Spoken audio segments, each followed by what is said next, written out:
Welcome, wise viewers, to Golden Age Technology on Supreme Master Television. Malama Composites is an eco-conscious company based in San Diego, California, USA. A small but innovative firm, Malama is at the forefront in the development of plant-based polyurethane foam. Its products have received the prestigious Bio-Preferred label from the U.S. government, which means the items are certified to have a certain percentage of sustainable biological ingredients in them.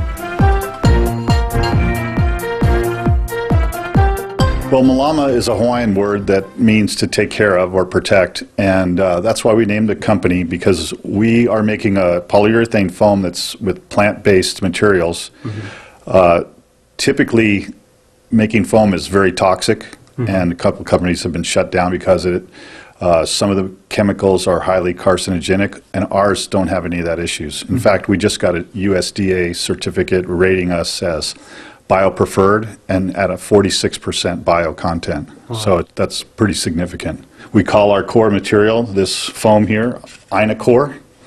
Aina is the Hawaiian word for the earth. And we have this connection to Hawaii because I lived in Hawaii for a long time, made surfboards for a living. All of the people here are surfers, and you know, we still enjoy the ocean. Standard polyurethane foam, or PU foam, has been widely used in construction, transportation, packaging, and recreational industries since the 1950s. Traditionally, this substance is made from harmful components such as petroleum and poisonous chemicals. PU foam also off-gasses or emits volatile organic compounds, or VOCs, into the air that can lead to short and long-term health effects. Standard foam products do not degrade in landfills and are extremely flammable. When burned, they release tremendously toxic fumes, namely the highly poisonous gas hydrogen cyanide. Once the material ignites, it is very difficult to extinguish.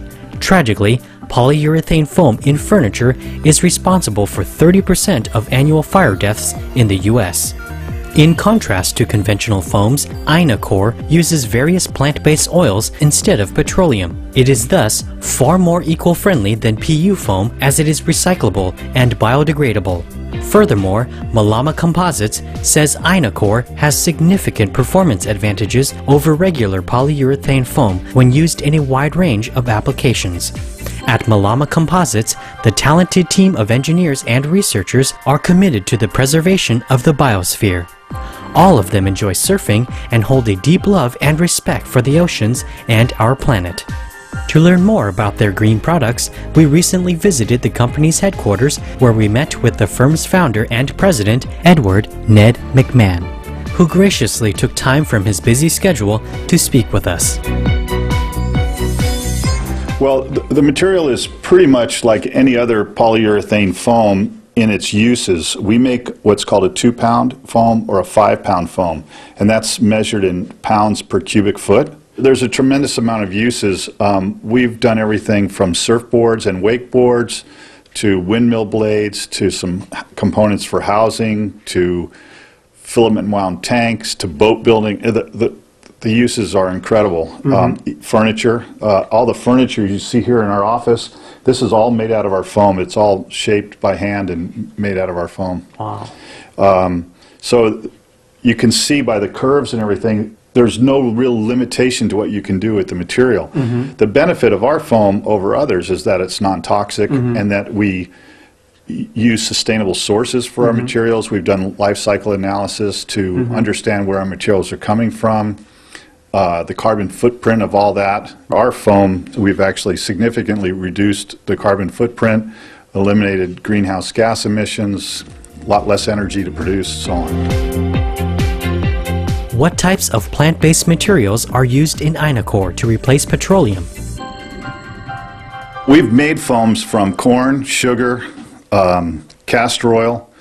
We've looked at things like jatropha and algae, but currently we're using soy. And we're using soy primarily because we get our soy domestically. And the formulations for soy are really good right now. We're actually making a really good soy foam. And the soy that we're using, we're not taking that out of the food chain. It's soy that's left over in the process. So it's a residue from the food production. Yeah, from the oil production, which is mostly used in the food business. Wow. So we're not pulling anything out of the food production, which is a problem again with corn. Biofuels perhaps cause the price of tortillas to go up. To give us a closer look at how their foam is produced, Mr. McMahon showed us around Malama Composites' production facility and explained the process of creating Inacor.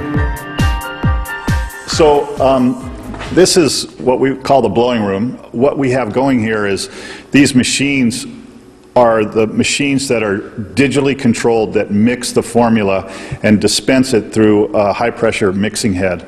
And we have to ramp up our production, so we actually are in the process of installing a second machine. That's why this room is a bit of a mess. But basically, you have two parts to foam production, an A side, a B side. The A side is pretty much off-the-shelf things, and the B side is where the soy and sort of, you know, the magic formula happens. And so we have our certain additives that make things work there. So what we'll do is, over here we have a sample of the mold, so you can see it's roughly 4 feet by 8 feet, and you know, in this particular case it's about 18 inches thick. Normally when we're in full production we'll have about 6 of those going at the same time. And so this opens up. It's just a big box. We place liquid foam into it that's about only a couple inches deep, and that will rise to fill the whole foam. After it's hardened, it needs to sit in there for about an hour. We pull it out.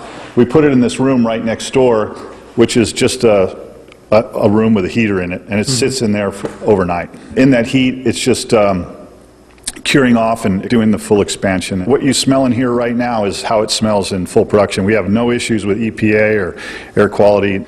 So then after we take it out of the heater, it looks like this. Big blocks of foam right here. This is what they look like when they come out of the mold. They're sort of a little bit rough and so on. And then we stick them on a saw, this giant horizontal saw here that has some trimmers on the side. And we do what we call skin and square it, which this process makes it into finished 4 foot by 8 foot by X amount of inch thick blocks. Ned McMahon then introduced us to how Inacor can be utilized in the field of furniture manufacturing.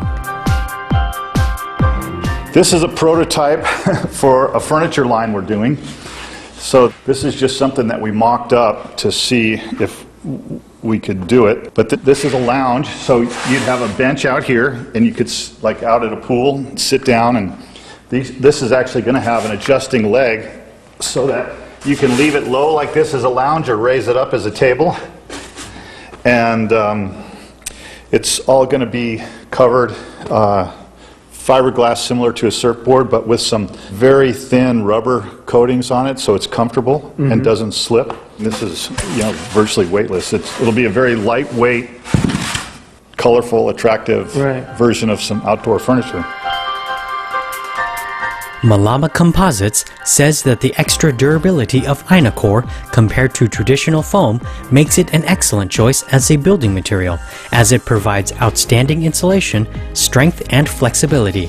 Mr. McMahon showed us an image of a home that the company has designed that will be able to withstand hurricane-force winds.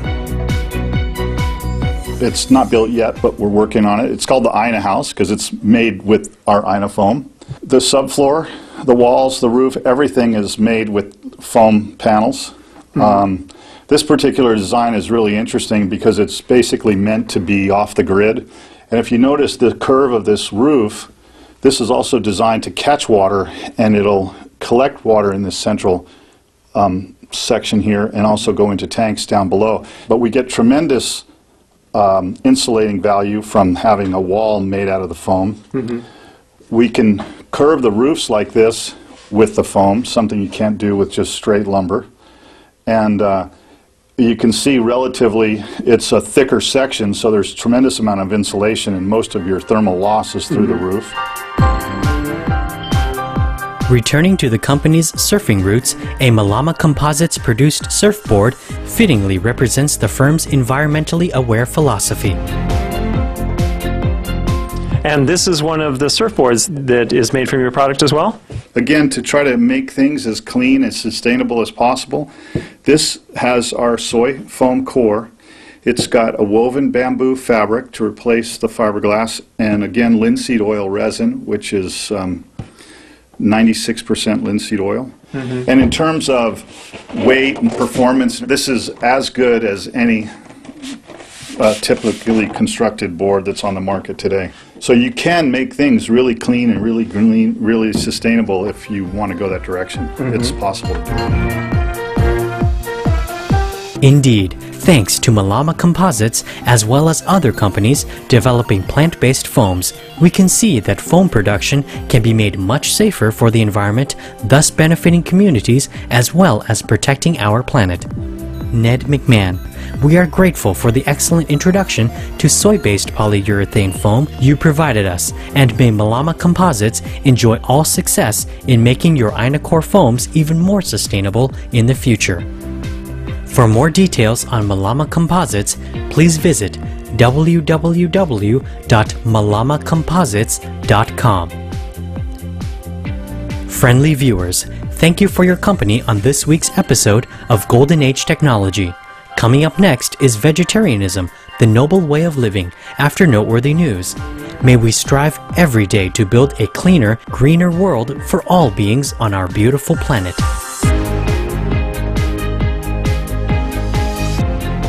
For more details, please visit www.suprememastertv.com/GAT